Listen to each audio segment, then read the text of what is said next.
Sorry, were you just going right then? I thought I had time for a quick cough. You saw the counter. I'm going to let everyone hear you cough. I'm going to let everyone hear you cough before we start the show. I could sneak it in. Jesus Christ. Nope. It counts down 3, 2, 1. I get it. Sometimes I know, but a lot of times we count down 3, 2, 1, and then we still dick around for like 2 more minutes, and then you're like, okay, let's go.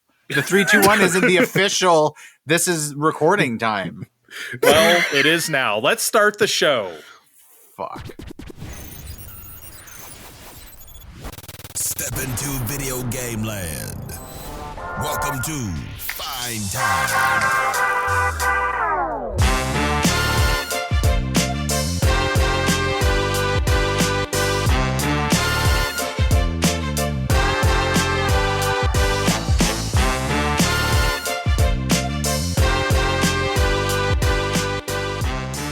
Hello, party people. It's your boy, Dre. Kevin, it's my boy. I almost said Kevin is my boy, Steve. That doesn't make any sense. Kevin, it's my boy, Kevin.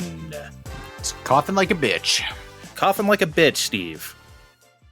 You're right. Kevin is coughing like a bitch. That's it? Just reconfirming. What else was there to say? I mean, he's coughing like a bitch over there. I'm a little concerned. What's that Canadian healthcare doing up there?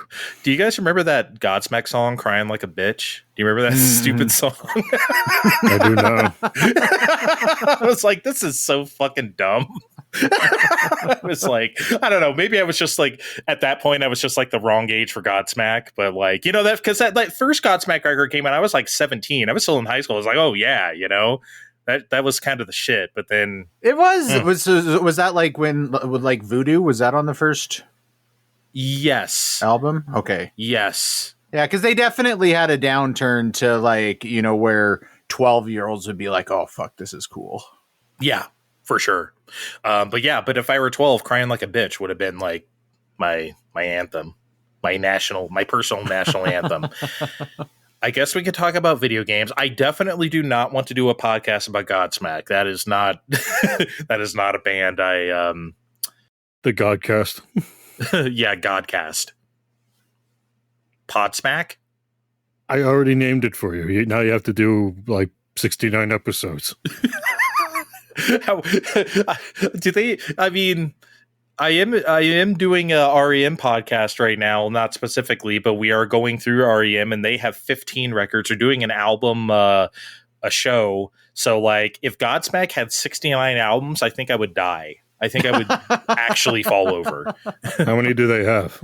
I don't know. I would guess like 7 or 8. Okay, actually, okay. Before we get started on video games, how many records does Godsmack have without going over, Kevin? I think you're probably pretty close. I'm gonna say 7. 7, Steve. I'll be the Price is Right jerk and say 6. Okay, 6. Survey says. Well, so you said 7 or 8. So is your guess 8? Oh, I'll say 7. I'll stick at 7. Okay, survey says 1, 2, 3, 4, 5, 6, 7, 8. They have 8 albums. So, well, obviously, Steve is highly uneducated. What can I do? I gotta go to Godsmack boot camp now, I guess. And that would be the worst shit. Can you imagine? That would be one of their music videos, like a shitty boot camp. Like, oh, we're going through can you imagine that in the early 2000s? Because a lot of videos were like that. It's like some hard ass Godsmack songs plays, and guys are like, you know, climbing walls and doing the rope thing and crawling under the, you know, trench. Grimacing real hard. Yeah. Sleep on shitty bunks with like one thin blanket, and just because Godsmack, you're suffering right now. Making us tough. Yeah. And it was post 9/11, you know, so all that military rah-rah bullshit was like kind of in vogue. So like, that would be. I was going to ask if that was why, but yeah, I guess so. Of course it's why. That's always why. Until like at least 2006, that's always why. Anyway, video games, am I right? So I played an indie game, a little thing called Europa.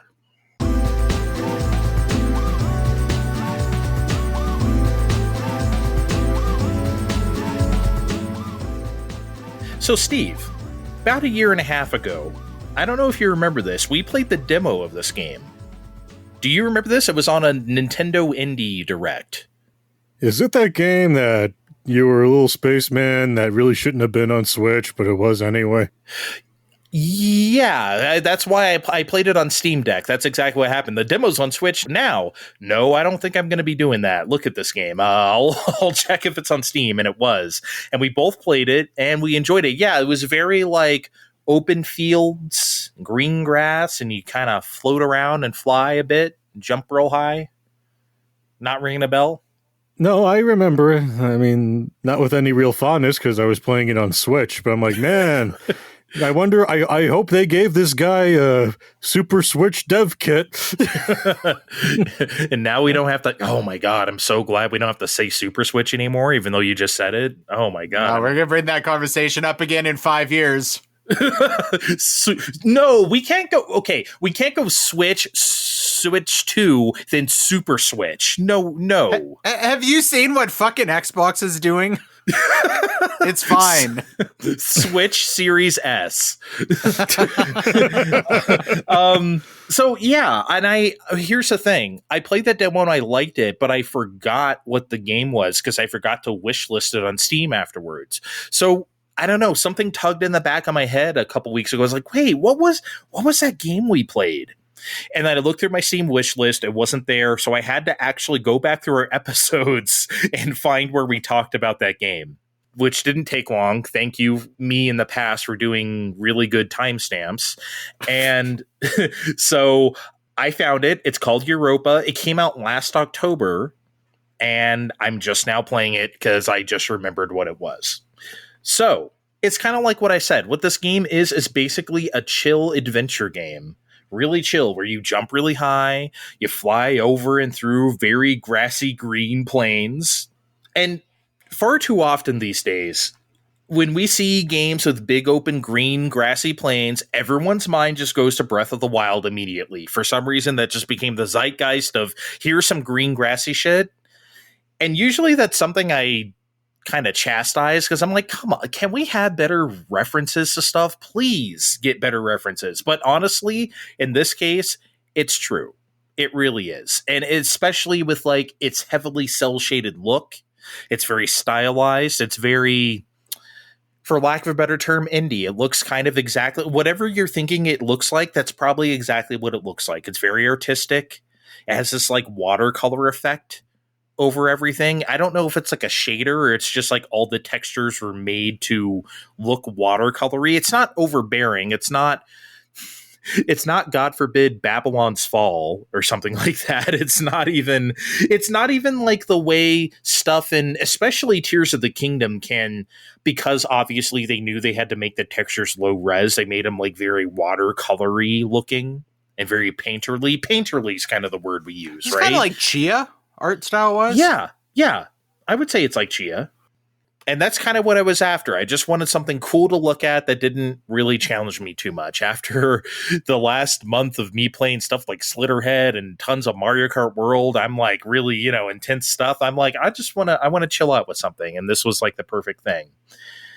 But yeah, the Breath of the Wild stuff is unavoidable. I mean, there's even, I'll put it this way. There's a chapter called Ancient Battlefield, where you deactivate a bunch of rusted over guardians who are like laser sighting you and are going to shoot you if you don't hide behind something. Does that sound familiar at all? That's a little fucking on the nose, actually. Did they break out the piano for that? Oh, the whole game is piano music. That's the entire soundtrack. It's very serene, floating, twinkly piano, few strings here and there. But yeah. Kind of like what you were complaining about. What's the game you played where every song was piano? I am Setsuno, but if you have strings, that's already more instruments than that game. Well, yeah, but in this game it fits. In Europa, you want that kind of piano music. So yeah, you do want that, and it works. But Europa is not an action game or anything like that, despite what I just said about the Guardians. There's no weapons. There's no enemies to defeat, like directly anyway, so there's no combat.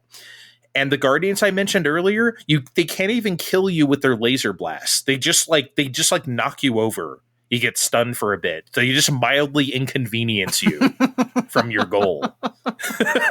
So they really want you to succeed here. And you know what? I was looking at the options. There's actually an option to turn that shit off completely. So there's no threats whatsoever to get in your way, even though you can't die in this game.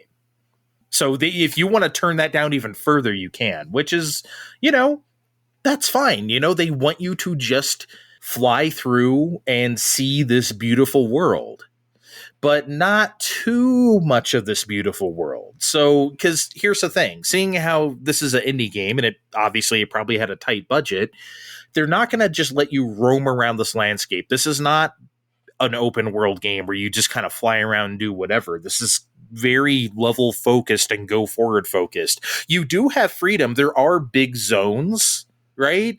But you can't just fly off into nowhere. They're going to push you back. Some invisible force is going to win. Ooh, the wind just picked up.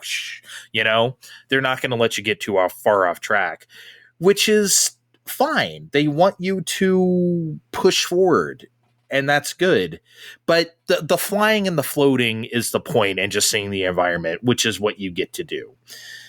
It's very, I think like I said, it's very heavily cell shaded. It's clearly Ghibli inspired with the sketches and the sketchbook and the main character himself. It's very obviously that's where they got it from. But yeah, it really does strike this delicate balance between being chill versus being boring, because like I said, you can't die. There's not really any combat. So how do you make that interesting? One way to do that is have a fun little story, which Europa does have. Although, hey, Steve, stop me if you heard this one before. They were building a utopia in the sky, and then it all went wrong somehow. What? Who could have predicted this would happen? Oh man, what are the odds? It's never happened before. Not the hubris of man fucking things up. Oh, geez. No, they left Earth because Earth was bad, right? All they did was start war, and humans are terrible, so we're going to start our own thing up here. Well, never seems to work out, does it? But yeah, it's that kind of story, but honestly, I love that kind of thing. You'll always get me with that, whether it's Ys, whether it's anything, right? So yeah, that works for me. And there's only one narrator, one voice actor, but it's well acted, and it's clear that they put the money into that, and it's very good. I don't really have any criticisms of this game. The only thing I might be able to say is that you can jump, right? And then you have to you can hold down the button and then do a charge jump. But the regular jump isn't good for fucking anything. I think the charge jump should have just been the regular jump height, and that's it. I don't think because it makes things a little awkward, because 90% of the time I'm just using the charge jump to go from place to place. So it's just let me regularly jump that way. But shit, I should have looked more in the accessibility options. Maybe that would have been in there, auto charge jump, so I could just press the button. That would have been a lot nicer. Okay, here's one thing I'm going to ask you guys, though, because I don't really have a whole lot more to say about Europa. It's really fun. It was a few hours long. It's $15. So if you have something that is not Switch, definitely go try this out. If you want a chill little adventure indie game, it's definitely worth it. Here's what I want to end with. I gave everyone a pass earlier for saying Europa looks like Breath of the Wild. What I won't give everyone a pass for is comparing it to Journey. Why do we compare everything to fucking Journey, man? You guys know the Journey, right? The PS3 indie game that made its way to other things too. Every artistically minded looks like a big world but really isn't go forward kind of game always gets Journey, and it's been 15 years since that game. Can we start comparing stuff to other things, please? How about play more than one indie game? There, yeah, I think I'm with you. I think I'm with you. Journey, to me, Journey doesn't define itself by the gameplay structure. Journey is about the vibe. Mm-hmm. And I get it. Europa is definitely a vibes game as well, and it's similarly short. And it's like, look, I'm not saying he took nothing from Journey. Obviously, like, that game inspired a lot of other indie games. Of course it did, right? At the same time, can we just, I don't know. Steve, am I being an old man, or is this fair to me? No, you're being fair. I also haven't played Journey, but I think you were being a little bit of an old man when you were complaining about Breath of the Wild comparisons. I mean, in general, I'm saying that if something's a good comparison, it's a good comparison. People are always going to, compare it to something familiar because, when you're talking to somebody, man, what's this game like? I don't know. Isn't usually a good answer. So, you're gonna pick something somewhat familiar. Fine Time's official stance is that Europa is a flower-like. Yes. I fucking love Flower, by the way. Great game.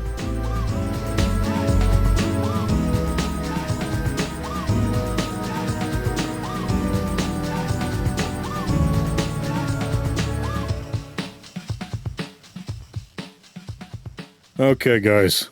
Unlike Andre, my Switch 2 times didn't end yet.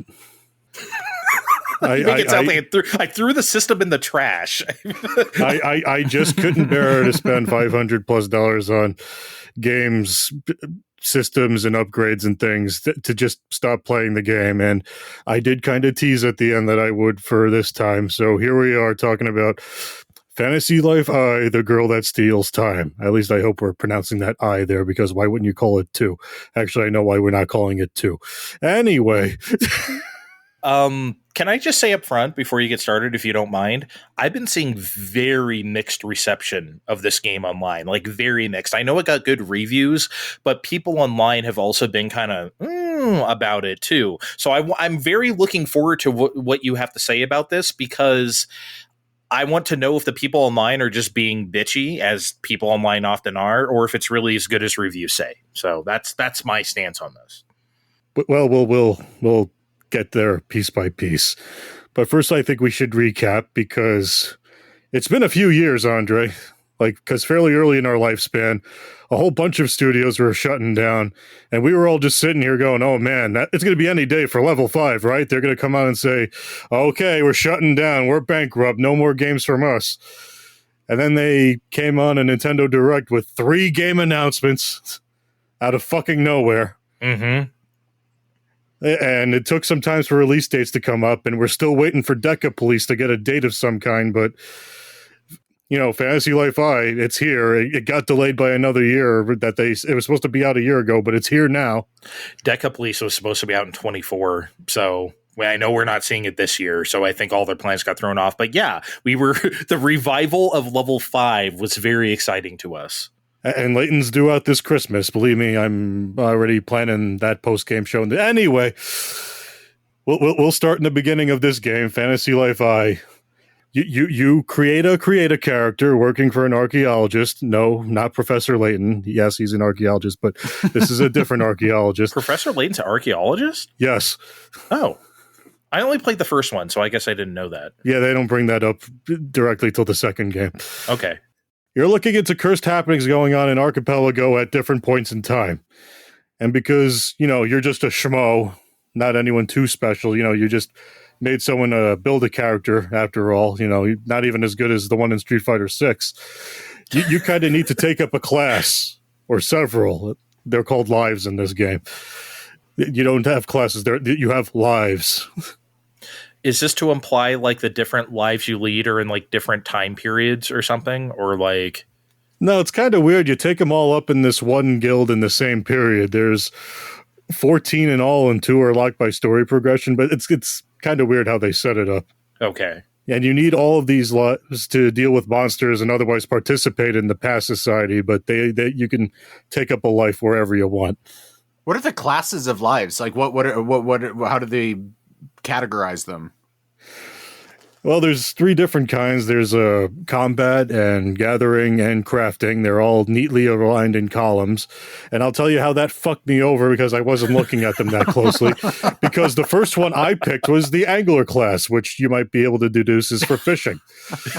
You get a cute little fish hat and everything. And yeah, you gain experience by fishing, and you get better stats with better rods. And it's not like Animal Crossing where you just dip your fish where the shadow is and then you get fish out. You have to like wear down a meter and then you get fish out, and you can do that better with better rods and better stats. Of course, you can, sometimes get better rods from enemy drops, but you can also build your own rods with the Carpenter class. Hey! So then it almost sort of becomes like an Octopath Junior, where you start being compelled to take on the beginning scenarios of each life, so you unlock the different perks that come with it. That sounds interesting.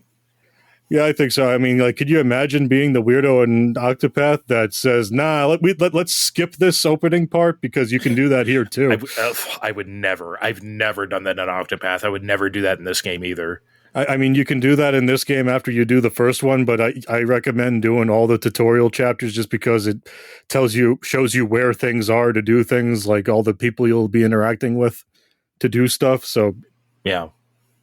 All the people you played as, did you make all those decisions to maximize your effectiveness as an angler? Look, everything goes back to fishing, Kevin, but yeah, that's what I thought. I need to get better rods, better, bigger, thicker rods, Kevin. Come on. Of course. Hot. Yeah. I mean, alternatively, if you're in a rush to blow through the story, yeah, there is a story here, however rudimentary. I'd recommend taking one each of a battle, gathering, and crafting life so you have a mix of talents, because otherwise you're me going through a short chunk of the scenario with a stick as I think they call it the newcomer class, where it's just you wearing a hat because you didn't pick any of the combat lives and you're just smacking monsters with a thing for a while. And it's like, well, this sucks. You don't whoop their ass with the fishing rod? No, it's weird because in the first Fantasy Life game, you did fight in non-combat classes. Like, not very well, but you, like, had rudimentary knives and things you could fight with. Yeah, because, like, a fisher would have a knife to gut a fish or something like that, you know? I mean, here they don't, and honestly, that's okay, because you can outfit yourself by life on the fly, and you'll just snap yourself to the proper class depending on what you're doing, which is good because all the lives have their own experience to earn, which is much better than the original game when you had to go back to the guild and say, okay, I'm done fishing. I want to be a chef for the next few hours. You know, that's what I was going to ask you. So you did play the original game? Yes, and I have mixed opinions about that would be its own podcast for. Okay. Yeah, I wasn't aware that you had. But this is much better for the obsessive types where, okay, I'm fishing now. You put all your duds on and you go fishing. Okay, now I'm building carpenter shit. Got my saw out. Okay, chopping down trees. Here's my lumberjack shit. And it just all changes very conveniently when it's time to do things. Do you have like different outfits and shit? Do you have like... Yes, you can. That's good. He just said you put your duds on. I think that the duds cleared that up. Oh, I was just thinking like, because he was talking about the implements, like the saw or the fishing. Okay, I guess sorry, I missed the duds. I apologize. Duds is close specific. Sorry. And you even make your own better clothing later if you take up all those classes too, but that all comes by later. And yes, I owe the SuperPod Discord an apology because I was sharing screenshots there. And I was getting some word from someone else that played it that it was kind of like Animal Crossing. And I wasn't getting it at first. And I'm like, man, I don't know what you people are talking about. I don't know. But a number of hours in, they start you in on a town building scenario in the present where, and it's like a number of hours in, like 6 hours in or so, where you need to start building houses for party members that help you do life stuff like, oh man, there's a really big rock over here. Time to bring some extra miners if you want to get this big rock smash without maxing out your miner stat in advance or whatever. But, you got to build them houses and things. And then once you build them houses and things, they're like, man, it would be great if you built me some pants. I'm like, oh my God, this is sort of like Animal Crossing. And that way, this is more of a fuck, I didn't get to that part yet, so much as a fuck, I was wrong, but it's worth bringing up. I'm sorry, Superpod Discord. You don't remember who? Do you want to shout out the person? Yeah, a bunch of people were getting on my case that day about that. I'm sorry. Well, see, yeah, you definitely, fuck, I was wrong right here on the air. That's nice.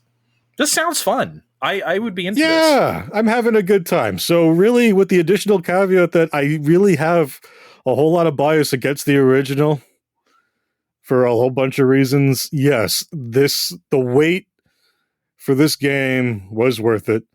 I've heard a lot of things across the board that the Switch version has performance issues. Big surprise. That's our indirect theme for today. The Switch One has problems with recently released games.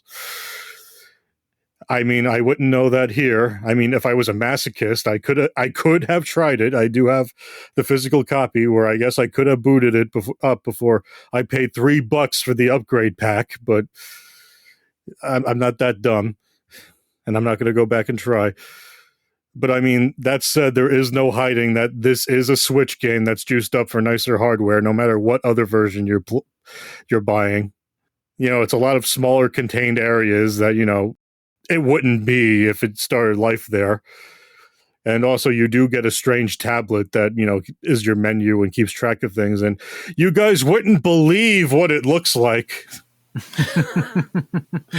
Let me guess. It looks like a Steam Deck. No. Oh, so close. We got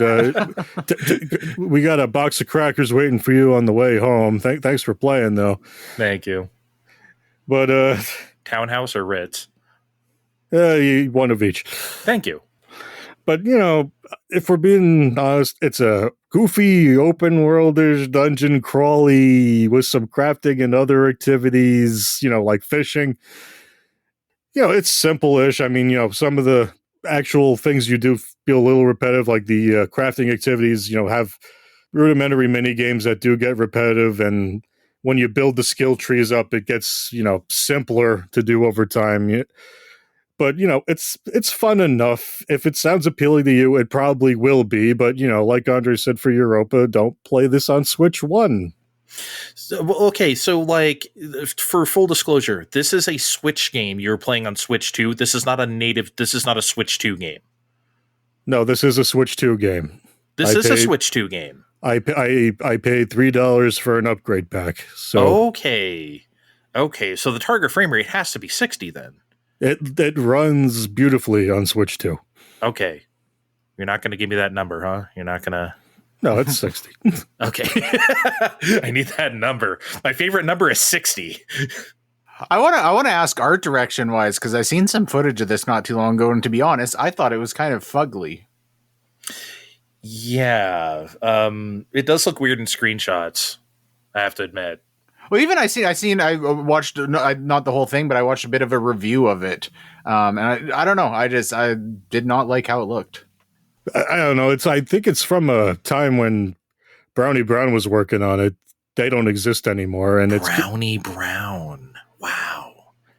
A big chunk of why I'm biased toward it, by the way. Look on Unseen 64 for what the game used to look like. But anyway. Are they now, didn't they become Brownies, or is that a different company? Oh no, they split into two. There's One Up Company and Brownies. Oh man. Okay, what a mess. Yeah, they don't even exist anymore, and neither one worked on this game, from what I can tell. It's just Level 5 doing their thing, but they're maintaining the art for whatever reason. In that way, it's messy, but I think this game is perfectly fine. You kind of sold me. I think I'm interested in this now, even on Switch 2. I didn't know there was an actual Switch 2 version. Yeah, it's a Switch 2 version. I mean, it's all digital. Like I said on the other show, I don't know, VGP messed up. I think they had a weird sale on it. I got it for $48. I'm like, fine. I'll buy this physical version, buy the upgrade pack, and we'll do it that way. I'm like, this is fine. I was prepared for clown nose time, but no. All right, yeah. They showed me. I'll trust you over randos online. I think I will definitely give this game a shot sometime then. All right, I don't have any games to talk about this week because I've still just been playing Mario Kart and Cyberpunk, and I've been replaying Mario Odyssey. But I have an official announcement that I need to make before we move on. I have multiple times throughout the years made fun of Switch's 3 modes to play, and I retract all of those statements. I am now a 3 modes of play truther.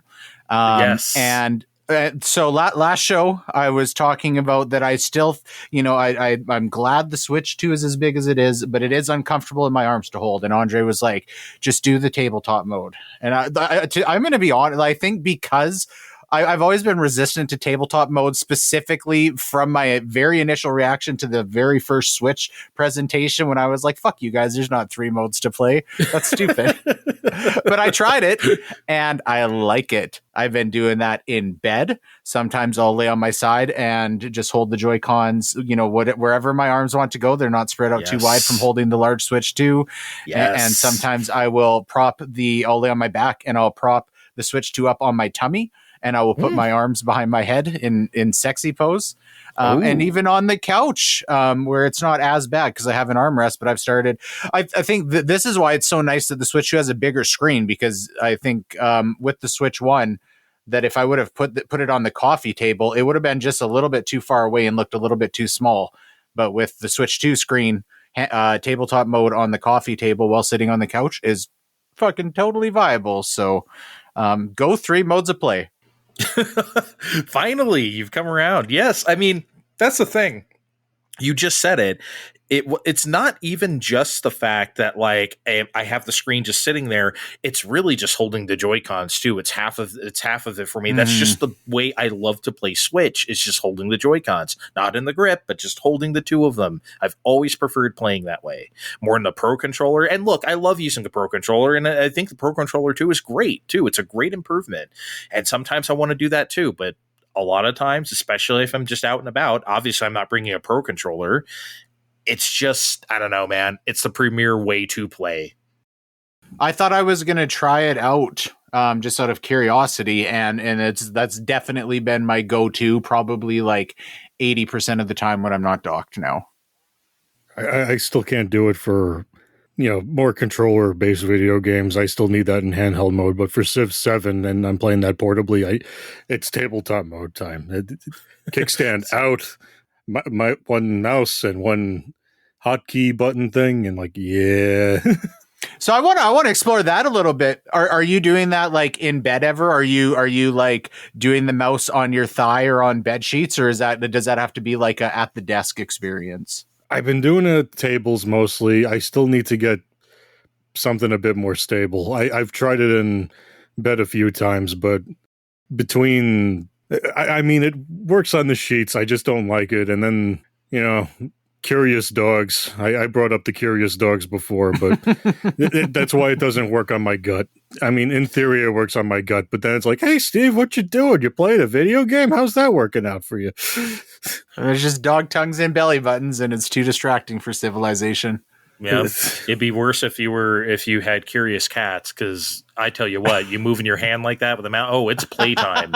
It is playtime. You guys want to know something weird? I've never tried like a regular mouse, but the Joy-Con mice do not work on my coffee table. It's like a fake like faux marble coffee table, and so it's like mostly black with like white like marbly streaks.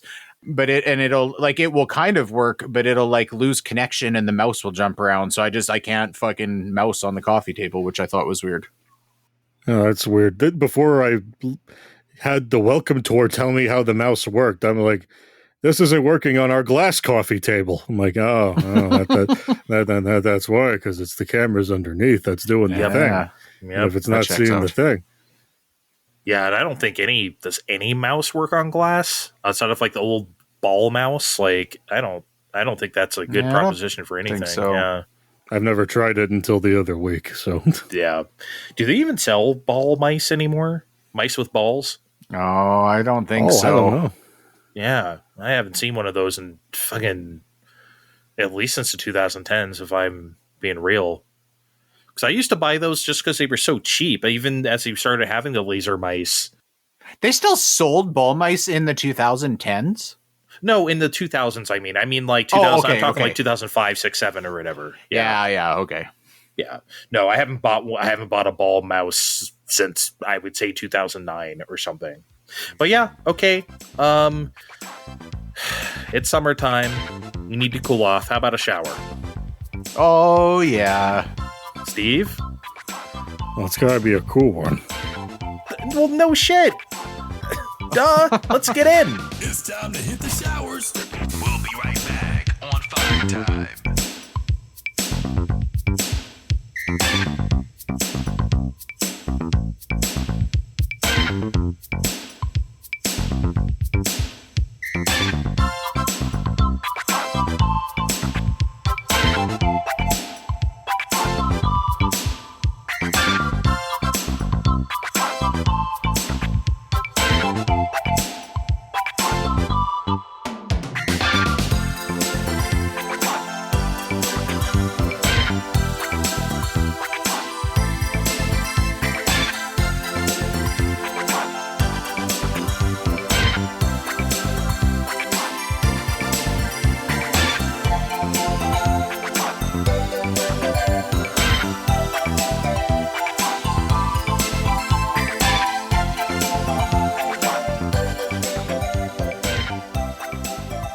All right, we're back.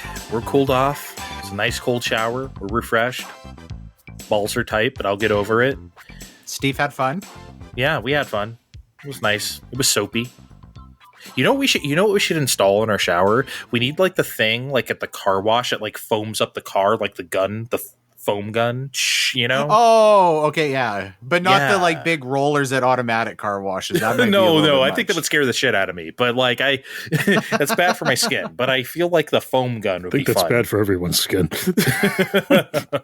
Foam gun for sure. I'll put that on the I wish think list. you gotta be careful where you like aim that foam gun though, because there's certain Oh. parts you don't want foam in. Yeah, I mean, it might be a little pressurized, you know? You don't want to, like, really... You don't want to have to go to the doctor and be like, my friend accidentally shot the foam gun up my dick hole. Yeah, I mean, look. I'm just going to say this. Car washes have been the same since well before any of us were born. As you can tell from any car wash that's been around for a while, that shit looks like it's there since like 1965. And it of course it probably has been. Those guns, those foam guns, you're telling me in the last 60 years, nobody's gotten foam gunned up their dick hole? Absolutely. It's probably happened. Yeah. Yeah, playing around at the car wash at night or something like that. I mean, come on. If we're investing in this, I insist we get a safety sign that installs on the wall of the shower that says foam gun aiming must be above the waistline. Yeah, wasting up like boxing. You know, you really want Fine it to Time be, HR would insist on that anyways. which is me. So yes, I will definitely insist on that. All right, Steve, we got something to eat. We be eating. Yeah, it's something, all right. I always introduce what the thing is. Why don't you tell the people what we're eating this week? I can't really dance around this one, Andre. We got Selena Gomez Oreos. Selena Gomez Oreos. So I saw these on social media, as one does, and someone at the grocery store is holding them up. It's like, oh hell yeah, I found them, and I'm like, so I posted it to our Fine Time chat, and I'm like, guys. And Steve found them. Kevin could not find them. I guess maybe they're not available in Canada. Yeah, it doesn't appear so. I looked, but no luck.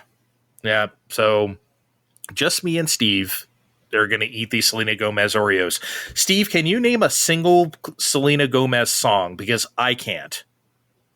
Andre, I gotta be honest with you. My Selena Gomez references go back to when my littlest sister watched Wizards of Waverly Place, and more recently when she's on Only Murders of the Building.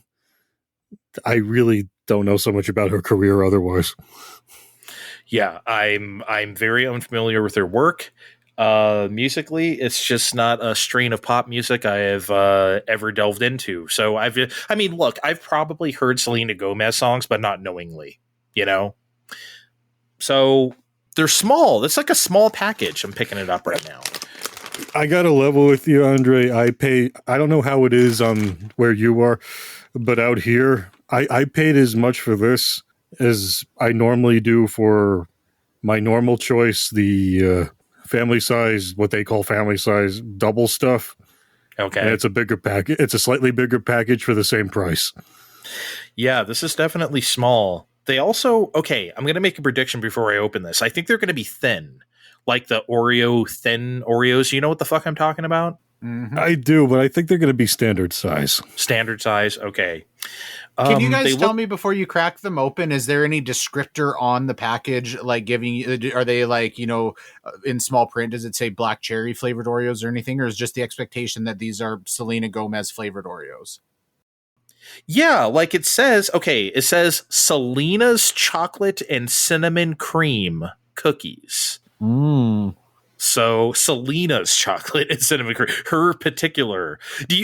Fuck, that sounds good. Yeah, it does sound good. That's why I wanted to try these. Steve, do you think she actually formulated these, or is this all marketing? Do you think she actually went to like Oreo HQ and it's like, hey, not sample 16, but like 13? I figured it meant, they went to her house and they're like, okay, this is Selena's stash of chocolate, and we're going to use this to make this limited batch of Oreos. That's why it's a limited time product, because, we're stealing her chocolate to make these cookies. You don't think there's any chance that not only did she like donate the chocolate or like test the different samples, but maybe she had like the eyedropper with little flavors and specifically developed, she was like, okay, we need some red dye number 7. Then like went to Oreo HQ and actually did the dirty work herself. Oh, like I had lab coat and goggles and everything? Yeah. They could be fucking poison because I guarantee Selena Gomez does not know how to develop food. I mean, I certainly don't. I think very few people do. So yeah, no, I don't think she was on that sort of molecular level. I think Steve is closer to Steve's. They raided her pantry and did this. Guys, we might get canceled right now for what I'm about to say. I hope this is not a racially motivated comment, but I'm sorry, it needs to be said. Am I wrong for hoping these taste like horchata? So I think they might. Cream, cinnamon. You're allowed to ask that question, but I don't think I would be allowed to, so... I don't know what horchata is. Horchata is a Mexican drink that's like milk based, and it's like very it's kind of like mildly sweet and like cinnamony and like almost like churro vibes a little bit, but like less sweet than that, but like a milk drink. Fuck, that sounds good too. It's very good stuff. Yeah, I'm hoping these Oreos taste like that. Okay, don't cancel me. All right. You know what else I'm noticing now that I'm staring at this package for a few minutes now? There's no pull tab like all the other modern Oreo packages. Mine has a pull tab. It's right on the left here. It might be kind of hidden. It's right next to the S. Oh, there it is. Yeah, I didn't notice it till today either, so I don't blame you for saying that. Okay, you want to pull the tab? You ready? You ready? Let's go.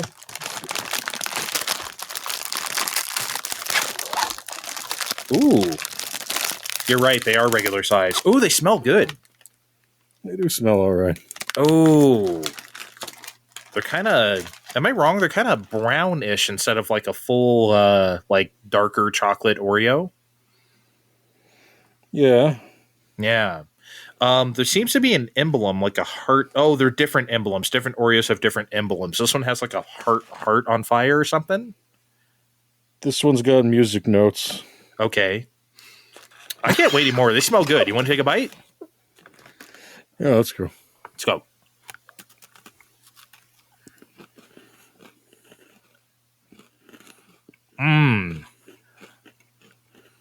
This is good. Yeah. I'm into this. Okay. Full Steve hates everything minute here. I don't usually like all the Oreo flavors out there. Your key limes and your cherry sodas and key lime and the mints or whatever, and all the other ones out there. Those can all go to hell. I feel like the Oreo is already the most perfect store-bought cookie you can get already. This is pretty good. This is so good. What does this say? Selena Tours? Selena Tours?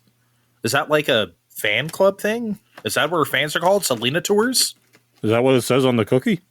That's what it says. Yeah, well, the music note one. It has like letters. I'm gonna have this. Is it as good or better than regular Oreos? I don't know about that. It's different.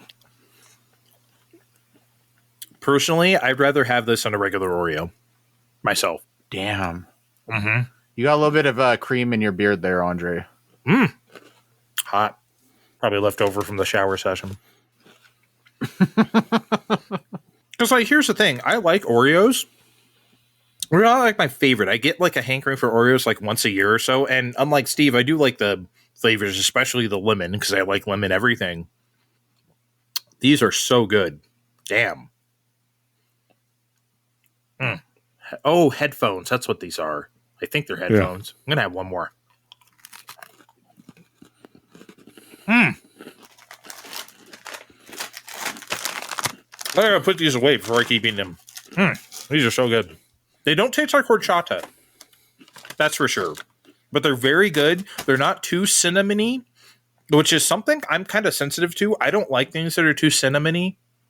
But these are just the right amount of cinnamon. I like them, but I don't think again, I keep saying this for these things.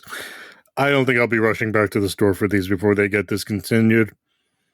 I don't think I'm going to cry when they do get discontinued. I don't think I'm going to be going on the crusade to say, look, just make cinnamon Oreos. I would not be surprised if they brought these back after the Selena Gomez thing is over, after they just brought these back as like a regular like cinnamon cream Oreos or something like that. Because they're really good. I'm just asking for a lawsuit from Selena for using her private chocolate stash and fucking base level Oreos. Yeah. No, they'll have to use their own and then it won't be the same. It'll be like when they try to bring back Jell-O pudding pops in the 2000s and it was just like not the same as like the 90s ones. I don't remember this. Yeah. You guys are probably too young to remember Jell-O pudding pops the first go round because they were discontinued in like the mid 90s probably. So I don't even know what Jell-O pudding pops are. It's exactly what it sounds like. It's a fudgesicle made by Jell-O. And there was like vanilla and chocolate, but they were so fucking good. They were the best. Any fudgesicle or anything of that kind, the Jell-O ones were just so good. And then they just stopped making them. I don't know why. I just thought, like, growing up, I just thought we stopped buying them for whatever reason. It made me sad. No, they just disappeared because we used to get them. Anyway, Selena Gomez Oreos, absolute thumbs up from me, Steve. Yeah, thumbs up from me too. Go try them. Fine time. All right, guys. Nintendo released a surprise video on the Nintendo Today app, Kevin. They did exactly what you wanted. They dropped some big news. Who knew that they would start doing that after the new console came out? It's like, oh, geez, man, who knew? I just seen this on social media because I had deleted the Nintendo Today widget off of my home screen by this point. Wow, dude! They're doing what you. Well, you better put it back on because now you're getting stuff for the like fucking okay. But how often are we getting stuff? Do I got to check this every day for once every 3 weeks where there's a nugget of information and is taking up real estate on my home screen?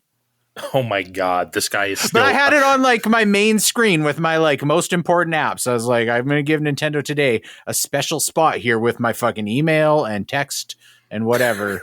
And it was just sitting there wasting space when I could be looking at what the temperature is in that space.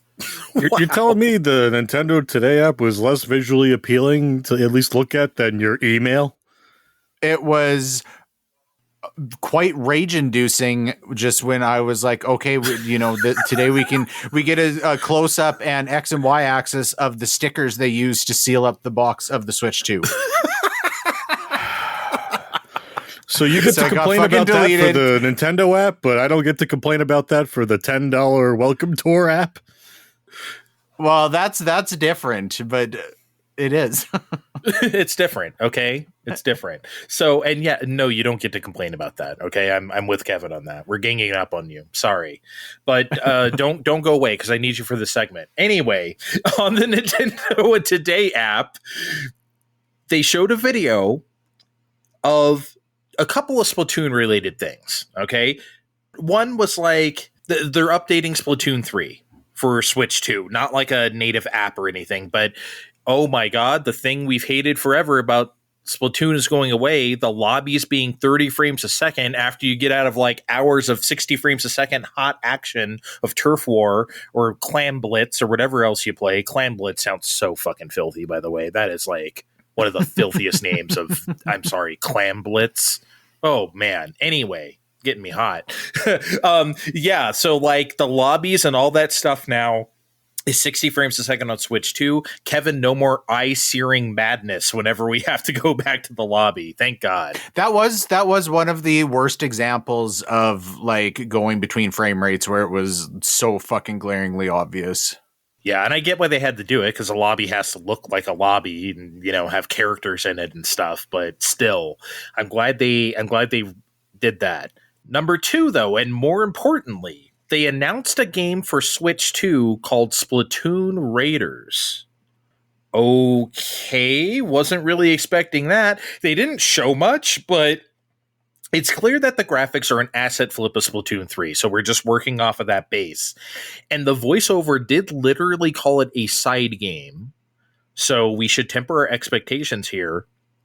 But guys, what the fuck is Splatoon Raiders? We have no idea what this game actually is, even though we seen it with our own 2 eyes. So, Steve, do you even have a guess? What is this game going to be? Man, I mean, based on what we've seen, it's probably going to be a roguelike. I know that we just did a roguelike in Side Order, which was the meat of the DLC in Splatoon 3, which, you know, I gave a glowing review to last year, you know, even though I don't like anything. But, you know, I would say that's the fastest way to have a single-player asset flip in the year of our Lord 2025, early 2026. I mean, I'll be in for that, or really anything they do here, really. I'm hoping for some goodies that go into Splatoon 4, but, you know, we'll see. I hope it's not next year. That needs to be this year. Splatoon Raiders. It's been 3 years since Splatoon 3. Almost. Like 2.5. And we need to, like, I don't know. We need something else, I think, Kevin. And I'm agreeing. Oh, go ahead. I think by showing this off at this point before they do like a full direct, you know, other than Bonanza Direct post Switch 2 launch, they wouldn't be showing this off at this point if it wasn't going to be this year. Yeah. And like, I mean, I'm sorry, but look at it. It doesn't look very, I don't know. It literally just looks like Splatoon 3, but they're doing something else with it. It could just be Splatoon 3 DLC for all we knew, but it's not. This is a Switch 2 exclusive game. So that's not the case. Though, Steve, I agree with you. I'm calling roguelike on this one also. It makes the most sense, you know? And it's like you said, they did that in Splatoon 3, what, Side Order? Not? Yes. Okay. For some reason, I was thinking it's an almost had Octopath expansion and Octo expansion in Splatoon 2. I feel like we can never talk about that without saying Octopath expansion. But yeah, I know they did that already, but this can be even more robust, I think.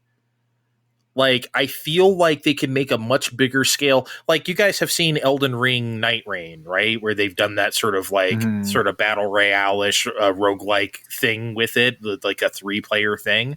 I think this game is absolutely going to be that. And I think it's going to be cheap. I think it's going to be $40 or $50 at max. I don't think it's like a $70, $80 game, personally. If it is, I'll be surprised. And look, I won't complain if it is. They just better bring the content, which, like, if they're going to price it that much, then yeah, I'll pay that much for Splatoon, a side game from Splatoon, but they got to bring it. I don't think this is going to be that, though, Steve.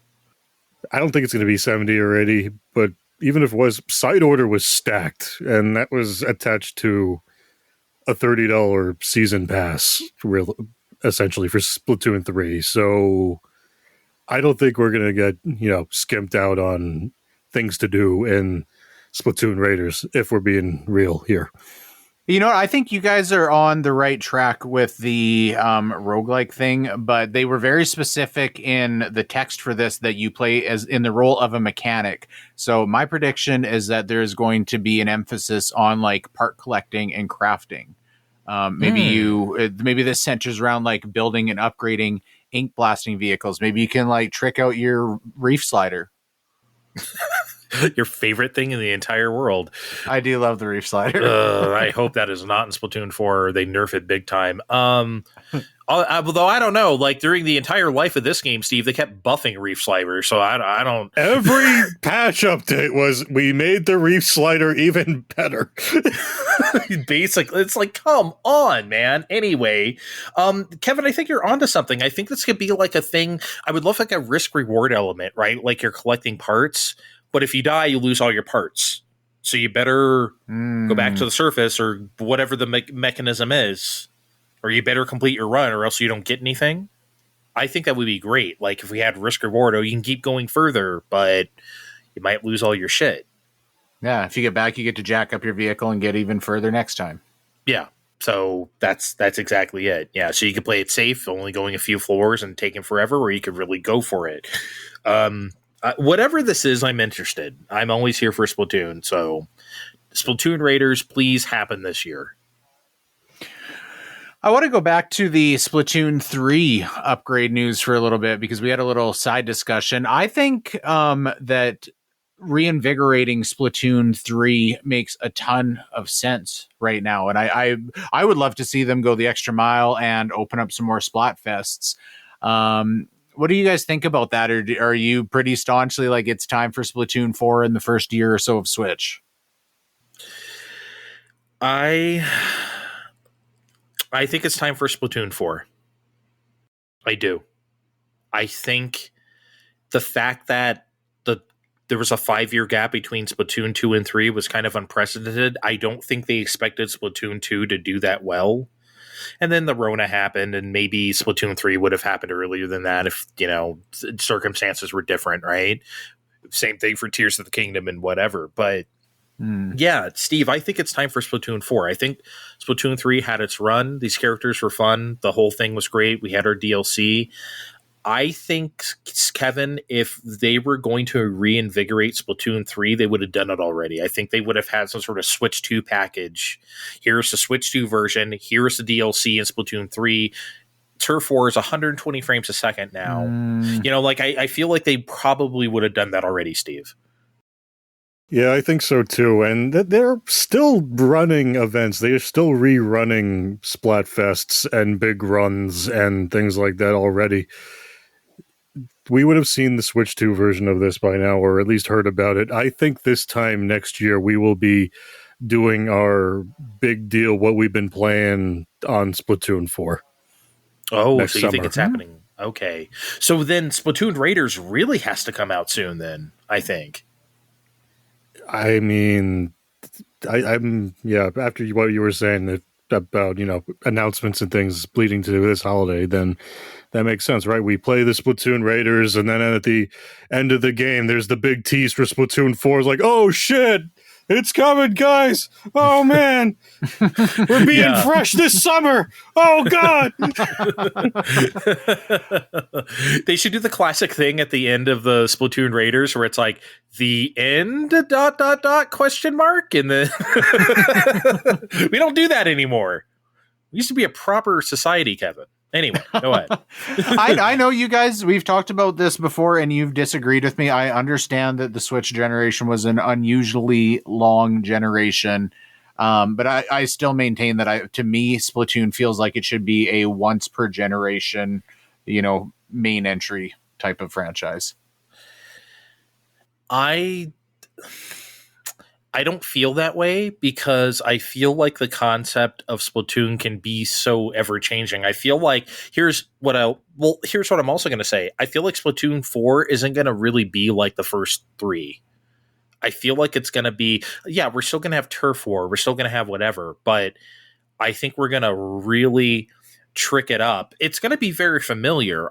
But I think it's going to be more like Overwatch to Marvel Rivals, where it's like, yeah, this is a very familiar concept, but we're really going to do some different shit this time, because I feel like that basic concept of what Splatoon is, which is turf war, in my opinion, can be dealt with in different ways. Especially with new hardware, I think we can do some fun stuff. I'll just say that. Do you think?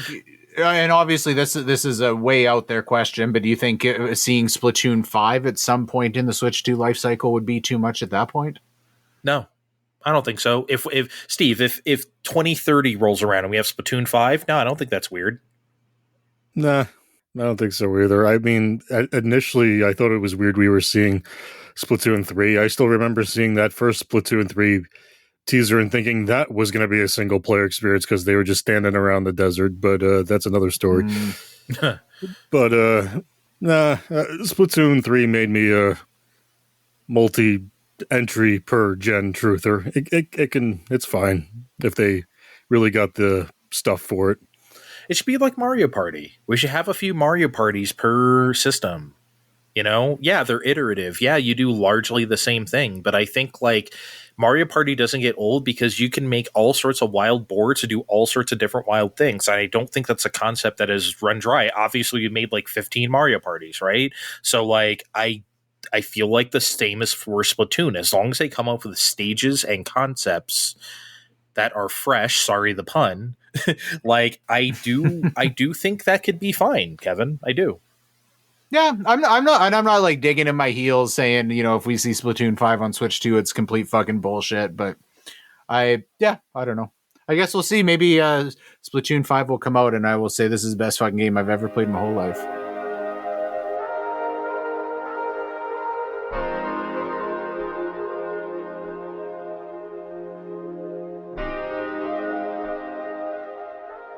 Okay, I don't have a whole lot for this, but this is just one of those big questions where we all just sit around and go LOL. So, you know, it's been a while since we had one of those, so let's do it now.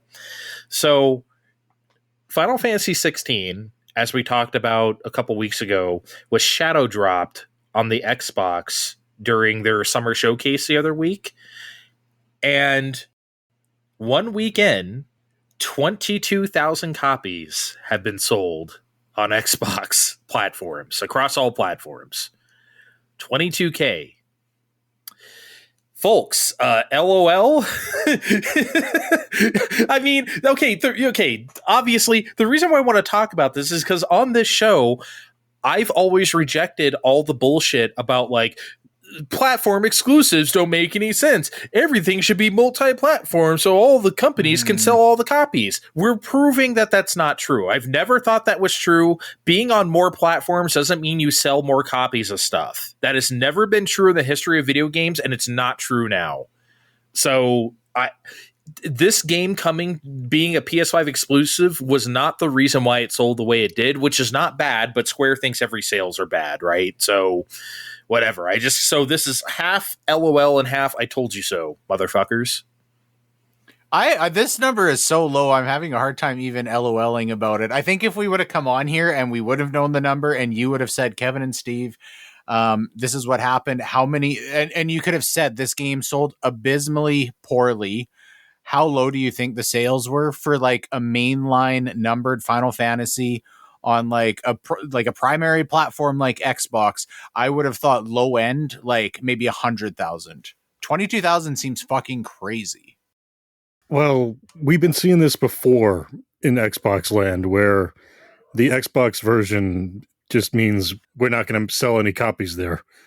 I think it was just the other year where, okay, we're going to put out Rocket Knight Adventures on everything except Xbox, and people were complaining. The 5 people we like to say were complaining, oh, there's no Xbox version, and then Limited Run or Konami had to come out and be like, yeah, that's because you never buy anything on there.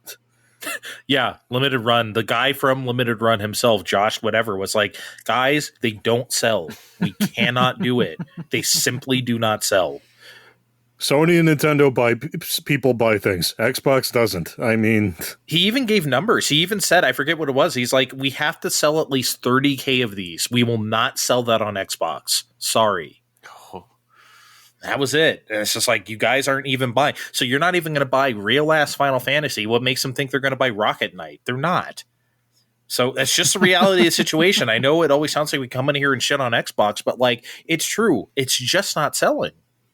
What I'm curious about is how Rebirth is going to, not Rebirth, remake, Final Fantasy VII Remake is going to do this holiday, because that's coming out to Switch 2 and Xbox this Christmas.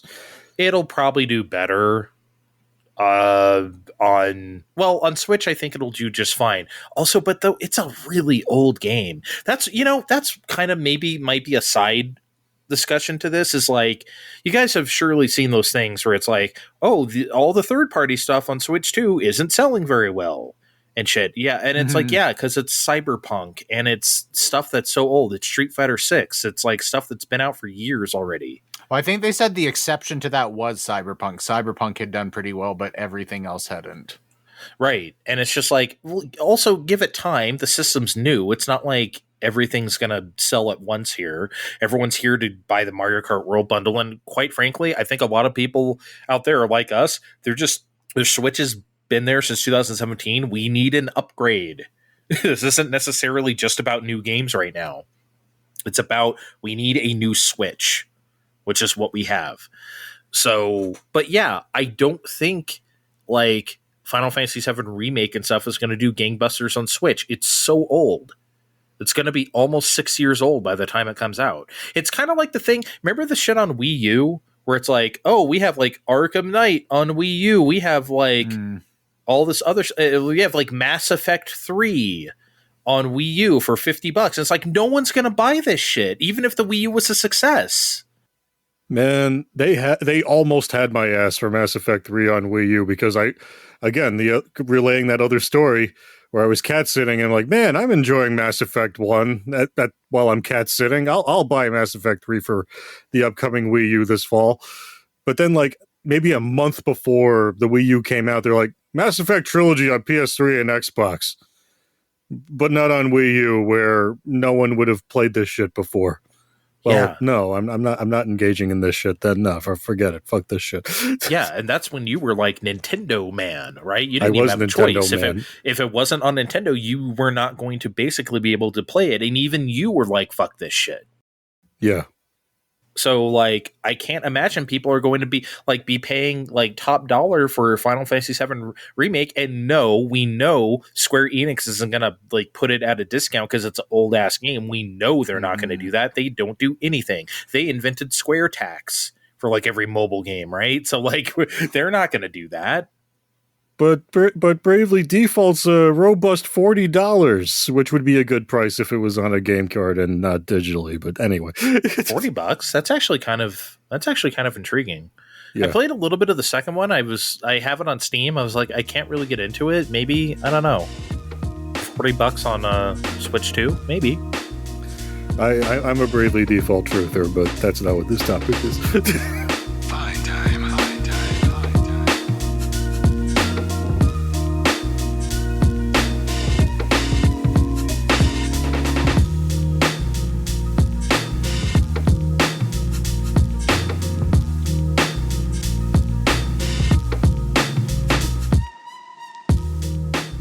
All right, guys. It's been a while since we did unpopular gaming opinions around here. We don't obviously, we never say anything unpopular, right, guy? I mean, come on. Every opinion I have is just stellar with the mainstream. But occasionally we say things that are unpopular. We're going to say them right now. So me and Kevin have one. We'll see if Steve wants to conjure up one as we talk here and embarrass himself as well. But I feel I'm kind of sheepish about mine. I'm sure. I don't know. I feel weird about it. But okay, Kevin, you go first. You said you thought of a humdinger today, so go for it. I feel very strongly about this one. I don't know if it's that salacious, but I really feel strongly about this, and I think you guys might think it's the stupidest fucking thing ever. So I was thinking about my favorite Zelda, like key art, not art style in game, but like promotional art that you'd see in Nintendo Power or magazines or the instruction manuals or whatever. Okay. And you know what I think the best like promo art for a Zelda game is for the Oracle games. Do you guys remember what that art looked like? Yeah, of course I do. Yeah. Like the best ever? I think the best ever. I did go back. So there's one piece I very specifically like for Zelda 2. I'm sure it's kind of the main one with like Link walking towards the picture and there's like the cliff and the castle in the background. That's great. I don't know. There's just so much charm, and it's a little like it's not real refined with the Oracle games. It's fairly like cartoony, and I hesitate to say juvenile, but I feel like it's got so much character. And I think they did so much with the animals, right? Moosh and Dimitri and whatever the fucking kangaroo was. It's been so fucking long since I played the Oracle. I haven't played them since it came out, so it's hard for me to remember. But I do remember the art you're talking about, though. For sure. I don't know if I put it up there. I don't know, man. I love that Zelda 2 shit. I love that. But anyway, I don't think what you're saying is that unpopular. I don't think many people would like pick that, but I feel like not a lot of people would argue with you. Okay, good. I was a little bit like nervous about saying this. I feel like you have a middle of the road opinion. I don't know if it's unpopular. I feel like if you're at ZeldaCon and you're running this panel, I feel like you're just sitting there by yourself drinking the water waiting for no one to come visit you. I don't think this is people I don't think this is people coming in to debate you, bro. So it's unpopular just because nobody cares. No, I think here's the thing. I don't think people think about it that way. I don't think anyone dislikes the Oracle era. I just don't know if anyone would say that's their favorite. I mean, I definitely wouldn't. I love that Zelda 2 shit, right? Like you just described, that's always going to be the best to me. Yeah. I don't know. Yeah, I don't think that's that. I don't think that's that bad. I don't think so. All right. Well, I just need to say that. I think that art is fantastic. I think what I'm about to say, though, I think people are going to... Okay, I'm just going to say it, okay? And I've been feeling this way for a while. And now that Switch 2 is out and I was trying a bunch of games earlier this month, it kind of reaffirmed my position on this. I think New Super Mario Bros. U is better than Mario Wonder. I do. I really do. I think the level design is more consistent. Okay, I should say, obviously, I'm talking on a pure gameplay level here. Like, if I'm talking about art style and, like, music and stuff, obviously I'm picking Mario Wonder, of course. But, like, as a platformer, as something to play beginning to end, I think I had more fun with New U. Deluxe, of course, on Switch. Not that it really matters. I mean, I'd pick either. But Steve is looking at me like I don't even belong. He wants to kick me off my own show. I can't do that, but I don't know. I was saying this the other week about Mario Kart and courses. It's mostly vibes these days, right? As long as the game plays there, I think we're mostly going off of vibes as far as what a Mario game really is these days. And Mario Wonder's it.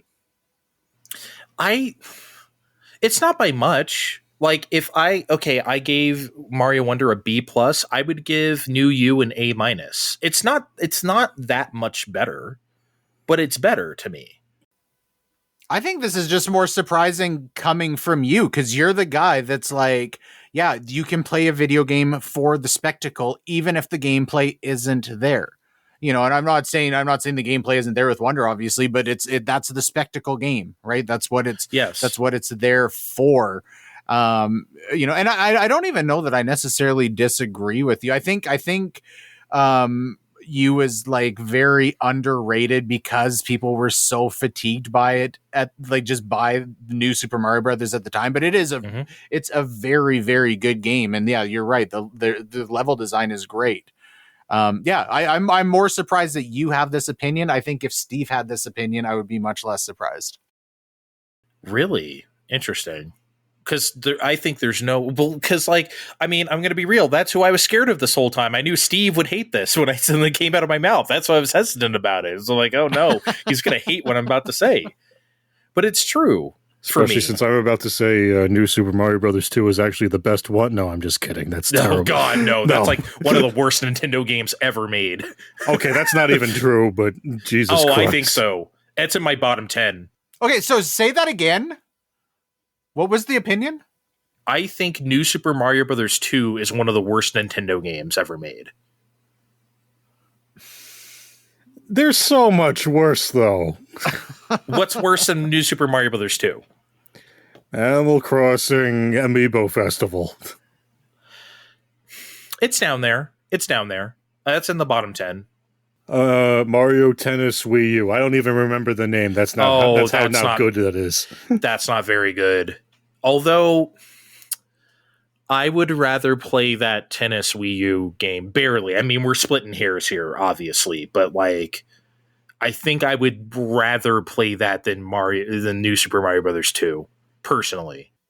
Was it, do you think like New Super Mario Brothers 2 was that bad, or was it just that the whole fucking coin thing run up this like counter to see how many coins you can get? Like, I don't know that the like platforming was necessarily specifically terrible. Just the like main hook of the game was pretty stupid and pointless was the problem. Well, but that's the whole thing, right? When you make your whole game about collecting coins, you don't have any room for level design. You're just stuffed with coins. So that's what makes it terrible. Because the focus is on collecting coins. You don't have room to make good levels around that. Some of them are okay. But then, like, when the whole point is to, like, get your coin meter to 1 million or whatever, it's like, come on. Like, that just makes for a horrendous experience for me. I thought the game sucked ass. And that's, if I'm being real, that's the reason why I like New U more than Wonder. It's not, like, the Wonder stuff makes it less about that stuff and more about the spectacle. It's like you said, Kevin, which is perfectly fine. I really like Mario Wonder. It's just that, I don't know, maybe I'm just kind of a Mario purist. Maybe I just really like that true hop and bop maker. You guys have played my Mario Maker courses. I like really straightforward hop and bop kind of bullshit. Like the best it can be. I think that's a formula that can never really go wrong. You grazed what we could consider the Wonder Well a few times. I have. I absolutely have. In your course making. I have. You're 100% correct. However, I would never, if I were making a real like Mario game, I would never make that the whole game. I would never have every course be like that. That's what Mario Wonder is. And again, that's fine. That's great. I really enjoyed it. But as for like being my favorite, I will take the purism of New U over it. Personally, just by a little bit. Just by like a half a grade. That's it. Yeah, and I mean, to be fair, too, New U maybe New U dipped into the Wonder Well a little bit as well, right? The fucking, everybody knows about the Van Gogh level. Yeah. Mm-hmm. But I think that's why Mario Wonder is what it is. I feel like everyone talked about that level so much, and Nintendo was like, "Oh, maybe you should just make a game that's just so wacky, do this like the whole time." Yeah, which I'm gonna say it again. That's great. I love Mario Wonder, but for me, I don't know, man. New U hits a spot, and I think what you said is correct, Kevin. I feel like people were fatigued and didn't give it its fair due. I still think it's the most embarrassing Nintendo launch game of all time. I will never not say that it isn't, because it is. That's not how you launch a system.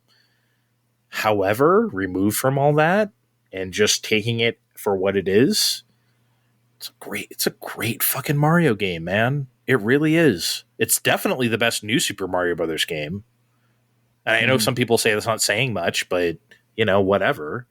Man, I don't know. Yeah, that's just how I feel. I think that's okay. I don't think the pitchforks are coming out too much for that. Okay. We'll see. We'll see when this episode's posted and people we'll see what happens. Death threats tomorrow. Yeah, we'll see. I know some of them are going to be from Steve, but it's okay. You already saw my pitchforks. You're done. You're done with mine.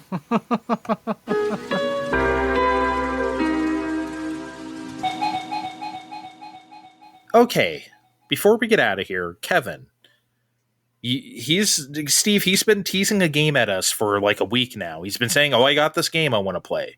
Not to us, at us. Yeah, at us. So we don't know anything about this. I have no idea if it's like a question game, if it's a whatever it is. So Kevin, please tell us what this game is. Okay, I'm so excited. It's a stroke of genius, and let me tell you why. Okay. Fine Time has a long, prestigious, rich history of ripping off existing game shows and trying to pretend like we're not ripping off existing game shows. Okay. Yes, we do. So that's what we're doing again today. I've always thought that that the two of you make a great pairing. And so we're going to play the Fine Time Newlywed game with the two of you. Wow. Okay. Holy shit. Do we need music? Fine Time Newlywed game.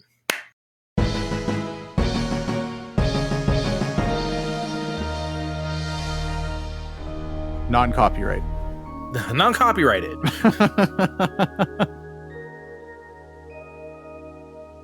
I know. I the only thing I was a little bit worried about not giving you guys the heads up about this in advance. I don't know if anybody has had a chance to clean up the soundproof booth. I don't know if there's any snacks ready or if there's like mice in there or what have you. It's fine. I gave it a sweep, but like, you know, there's still half a thing of olives in the mini fridge there. We got some townhouse. I think we'll be fine. Okay, well, the good news is, Andre, that tonight you are the one stepping into the soundproof booth. I'm going to ask Steve to complete 5 sentences, and then when he's done, we're going to have you step out of the soundproof booth. I'm going to give you the prompts that I give Steve, and we're going to let you guess what Steve said and see how many you can get. Oh, that sounds great. Okay, should I go into the booth now while you guys play? Please go into the booth now. Okay, go into the booth. Okay, Steve. Prompt number 1. As much as I love Andre, if I could romance any video game character, it would be blank. As much as I could. Oh, man.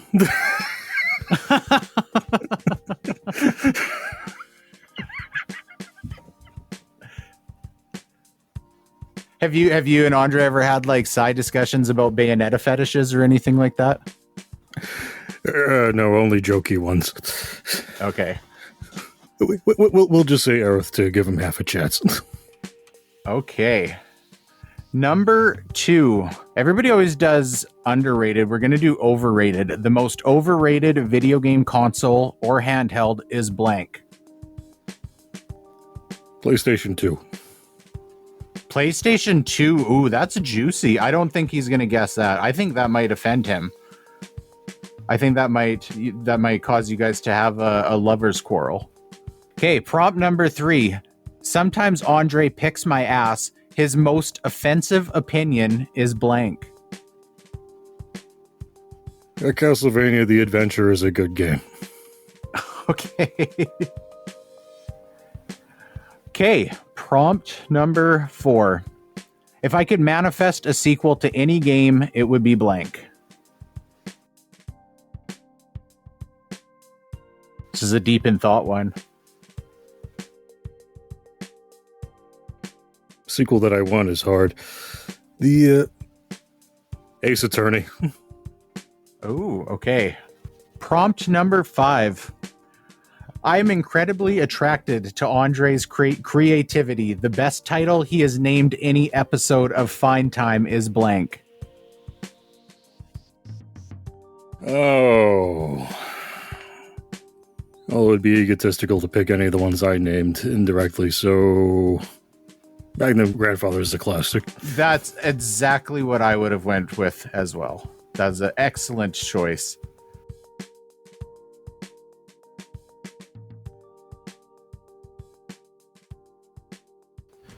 All right, I'm back. That was fun. There was some leftover Gouda. That was good too. Yeah. Did you fart in the soundproof booth? I would never do that. I would never do such a thing. I would never. All right. Are you feeling connected with Steve today? I am. I feel very connected with Steve and mind and body and soul. I think you should look into his eyes when you answer these, and maybe you can pick up where he's coming from. Okay, Steve's first prompt was, as much as I love Andre, if I could romance any video game character, it would be blank. See, to be honest, I thought Steve was going to go for Bayonetta. Maybe I guess I'm sorry. I'm discounting Bayonetta. Terrible host. Don't do. Yeah, this is not good hosting by you.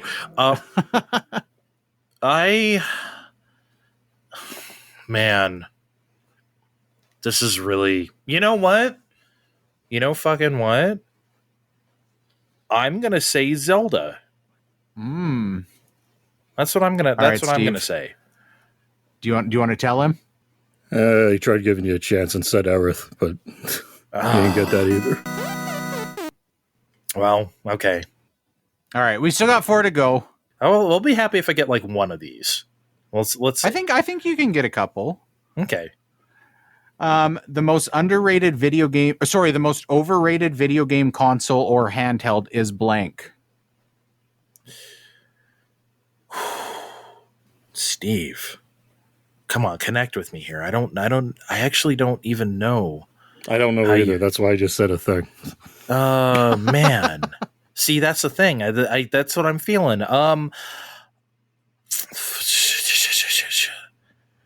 What would he say? Oh, how about, I don't know why I feel this way. How about PS3? If you just subtracted that by 1, you would have had it. You said PS2, you son of a bitch. Why would you say something like that? You are just, I'm giving you you are wrong. I'm not wrong. You are the one who was wrong. Wow. We just had it on our top 10 consoles of all time. Like, do you remember that episode? Jesus Christ. As a result of something can be good and still overrated. Oh, I mean, yes, but like, man, okay, fine. Anyway. All right. Sometimes Andre picks my ass. His most offensive opinion is blank. Oh, man. Fuck. Well, I've said a lot of things that have offended him over the years. I know I have. Mm-hmm. But what some have been pretty all? offensive. Yeah. I mean, I've offended both of you. I mean, of course I have. I probably offended you last segment. Oh, no. Is that it? No, that can't be it. I'm just going to say HD 2D games shouldn't be played on Switch. How about that?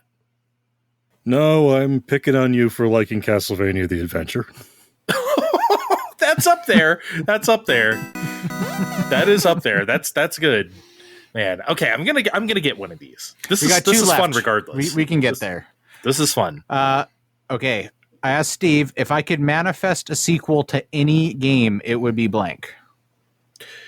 Oh boy, the number of torches this man has on his wall. By the way, we're newlywed. Like, how long have we been married, by the way? We're newlyweds, right? Is it like less than 2 years or a year or something? Or no, I mean, I think since early 2019. Yeah, but like, I don't know, the newlywed game, doesn't it imply that like we're freshly nuptial? On the actual newlywed game, are they all like newlyweds? Or are they? Is it just couples? Yeah, see, that's the thing. I don't know if how much they stick to the newlywed portion of it. I remember a variant where they have like a newlywed couple, and then like one that's been married for 5 years, and then one that's been married much longer. But yeah, anyway. I remember that too. Anyway, what's a sequel I've been waiting for? Bruh, everything. Chrono Trigger 2. I went with a more realistic Ace Attorney, but oh, okay. Damn. I was just thinking Impossible. If there's any you're going to get, I feel like it's the last one. I think this one, Steve gave a solid answer. I think we're all on the same page. Okay. The prompt Steve had was, I am incredibly attracted to Andre's creativity. The best title he has named any episode of Fine Time is blank. Oh. And I will say 100% the answer he gave was the exact same answer I would have given. I want to say I thought you were circumcised. I just don't think that's it. I mean, it might be. I might go with that. That's so stupid, though. I am fond. See, this is me. I am fond of that yin yang symbol right there. That was fun. Do you guys remember why I said that? I do. Okay, Kevin. I don't. When Mortal 1 Combat was first unveiled, and they were showing like the active like versus screen of like Sub-Zero and Scorpion. They were like moving, you remember? And I was making up dialogue for them. I was like, oh, Scorpion, I'm gonna suck your dick this time. Oh. Sub-Zero's like, oh, I'm gonna suck yours. And yeah, I don't know. I made them into a yin-yang symbol 69ing. Yeah. A show of high class. Yes. No, it's not the Bee Orchid ones. There's 2 Bee Orchid ones, I think. I am gonna go with ethically sourced chocobo. Oh, that was a good one. No, that wasn't it. It's Magnum Grandfather. Oh man, yeah, Magnum Grandfather was an all-timer. Magnum Grandfather is, honestly though, when it comes to naming stuff after a JV title, I do like Sorry, but I don't have any money. I don't know why. That's a good one too. I think that was our first one. That was our first ever one. So, I just the creativity of Magnum Grandfather, like Magnum Grandfather just lives rent free in my head. Do you have a picture? Have you pictured the Magnum Grandfather? Do you know what he looks like? I totally have a mental image of the Magnum Grandfather. Yeah. He has gray hair, but he is handsome as fuck. I think he's wearing a robe. For sure. I never looked up the cover. It'll never live up to whatever's in my head. Oh, no. The Magnum Grandfather, he's wearing a robe. He has a pipe. Like old school, like, Oh, like Hugh Hefner style. Yeah. He smells like Brute aftershave. I always imagine Magnum Grandfather in like an extremely expensive high-end suit. Okay, yeah. See, I'm imagining that at home. Just like... He is the Magnum Grandfather. He's a grandfather, but he's like a new grandfather. He's like in his late 50s. He's not like really old, No, I think he's older too. I think he's an established grandfather, but he definitely is a solid grandfather, but he can still fuck. Yeah. Steve, you know what Victor looks like from Tekken 8, the new character? He's like French. Yeah, that he's Magnum Grandfather, I think. Yeah. Sounds about right. Okay, sorry I didn't get any, but hey, you know what? I definitely want to do that again. We should do this again where Steve goes in the soundproof booth and then okay, yeah, for sure. Let's play that again. That was fun. Legally distinct, Fine Time Newlyweds game. All right, we're gonna get the hell out of here. Thanks for joining us for this bullshit as you do every week. Thanks a lot. Check the description of this podcast to find our links on social media, and we'll see you next time. Bye. We'll catch you next time. This has been